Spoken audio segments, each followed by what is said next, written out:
sisa timahnya nih. Gampang ya. Jadi ini kalau dipotong pakai cutter itu sangat gampang. Coba teman-teman perhatikan. Selamat malam teman-teman. Saya sedikit cerita tentang cetakan slug ya, karena sering sekali dapat pertanyaan, Mas, saya itu bikin cetakan slug, Mas, saya itu beli cetakan slug, tapi kok ujung slugnya itu kok sering nggak ngisi ya, kira-kira masalahnya di mana? Saya beberapa kali dapat pertanyaan kayak gitu. Apa harus dua penumbuk ya? Penumbuknya datar dulu baru kemudian ditumbuk kedua kali untuk bikin roknya.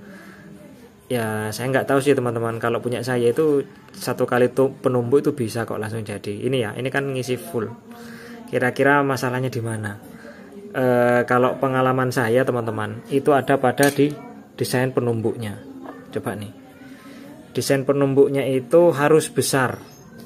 Nah ini ya, ini harus besar. Terus bagian ujungnya ini yang bikin rok itu pendek. Jadi nanti timah itu tertekan di sela-sela di penumbuk yang besar.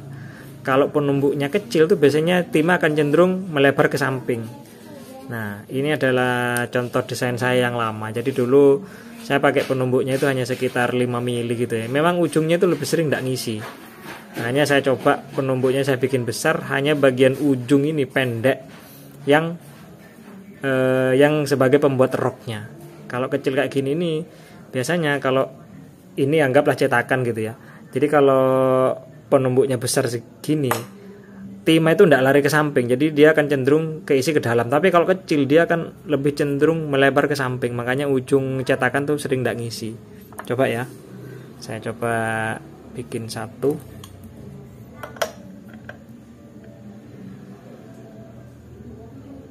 Oh sudah ada. Ntar saya keluarkan dulu.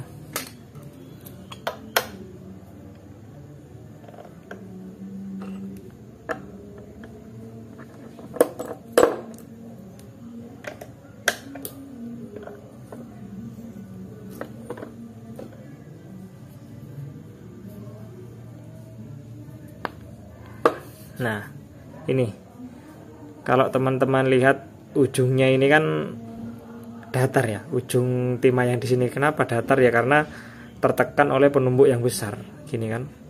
Jadi dia nggak bisa lari kemana-mana, akan cenderung ngisi ke ujung cetakan. Kira-kira seperti itu teman-teman. Ini kalau menurut saya ya. Nah kebetulan juga saya suka cetakan yang nggak ada roknya. Kenapa nggak ada roknya ya? Karena lebih mudah untuk memotong sisa timahnya nih. Nih gampang ya. Jadi ini kalau dipotong pakai cutter itu sangat gampang. Coba teman-teman perhatikan, sisa timah itu yang tersisa kan sangat sedikit sekali ya, artinya sangat efisien. Nah ini kalau penumbuknya tidak bagus, biasanya ujungnya itu pasti tidak ngisi. Kalau mau ngisi harus pakai timah yang sangat besar sehingga terbuangnya banyak. Nah ini timahnya kan terbuangnya hanya sedikit ya, jadi cukup efisien lah kalau menurut saya. Oke, kita coba lihat ya, kira-kira ini ngisi enggak ujungnya. Oke, saya coba lihat, kita lihat. Nah ini dia. Nah sebentar tidak mau fokus. Nah itu dia, ngisi ya teman-teman, ujungnya itu ya, ngisi full. Nah ini saya suka tuh nggak ada roknya ya, karena itu tadi ya, motongnya sisanya timah sangat gampang. Cuma kelemahannya kalau mimis tanpa rok itu biasanya dia nggak mau kalau mimis ringan. Saya beberapa kali bikin itu rata-rata sih 15 grain ke atas baru bisa tanpa rok. Kalau di bawahnya itu harus ada roknya baru akurasinya bagus. Oke, kira-kira seperti itu ya teman-teman kalau menurut pengalaman dan pandangan saya. Jadi ada di desain penumbuknya. Oke, mudah-mudahan ini bisa jadi referensi dan mudah-mudahan bermanfaat. Thank you.